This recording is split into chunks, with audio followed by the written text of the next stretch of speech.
sedang kawal anggarannya untuk ponton. Jadi ponton kita alokasikan pagu sekitar 5 miliar lebih.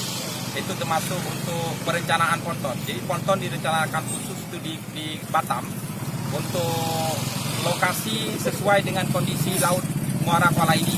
Jadi ponton ini kita gunakan nanti untuk alas, ya, alas beko long. Jadi alas beko long ada 2 beko yang sudah kita alokasikan ke UPTD Perikanan ini. Itu tahun 2017 dan sekarang sudah ada di gudang, belum bisa digunakan dengan optimal karena kita masih menunggu ponton. Ponton ini nanti akan bermanfaat, dia bisa mobile, jadi bisa pindah. Ketika muara A dangkal, itu bisa dikeruk muara A. Tapi ketika sisi timur dangkal, juga sisi timur bisa kita keruk. Jadi mohon doanya, ponton ini dalam proses tender dan akan segera setelah pasca tender didistribusikan untuk khusus Kabupaten Aceh Timur.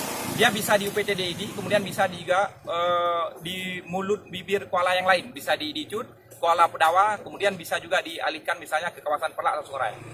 Oke, makasih.